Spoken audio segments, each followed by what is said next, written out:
रूस द्वारा यूक्रेन पर हमले के बाद प्रधानमंत्री नरेंद्र मोदी ने गुरुवार को रूसी राष्ट्रपति व्लादिमीर पुतिन के साथ बात की और हिंसा को तत्काल समाप्त करने का आह्वान किया।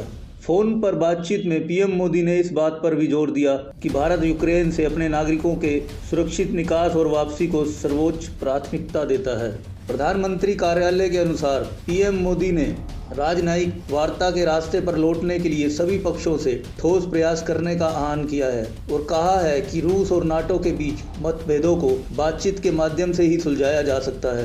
प्रधानमंत्री कार्यालय ने कहा कि नेताओं ने सहमति व्यक्त की उनके अधिकारी और राजनयिक दल सामयिक हितों के मुद्दों पर नियमित संपर्क बनाए रखेंगे। बातचीत के एक रूसी रीडआउट में कहा गया है कि राष्ट्रपति पुतिन ने प्रधानमंत्री मोदी को यूक्रेन के बारे में भी जानकारी दी।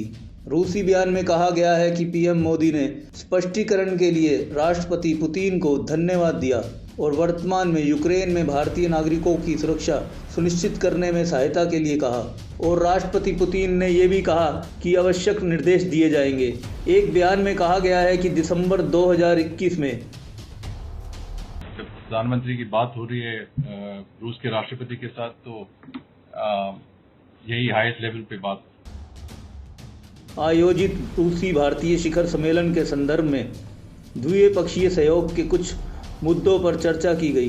भारत सभी देशों के वैध सुरक्षित हितों को ध्यान में रखते हुए तनाव कम करने के लिए दबाव डालता रहा है। यूक्रेन के भारत के दूत इगोर पोलिखा ने कहा कि पीएम मोदी और पुतिन की टेलीफोन पर बात हुई थी, जिसमें ये कहा गया था कि देश बिगड़ती स्थिति पर गहराई से असंतुष्ट था। भारत में यूक्रेन के राजदूत इगोर पोलिखा ने कहा कि पीएम मोदी बहुत कम वैश्विक नेताओं में से एक हैं जिन्हें राष्ट्रपति पुतिन सुनते हैं और नई दिल्ली स्थिति को नियंत्रित करने के लिए मॉस्को के साथ अपनी निकटता का लाभ उठा सकती है।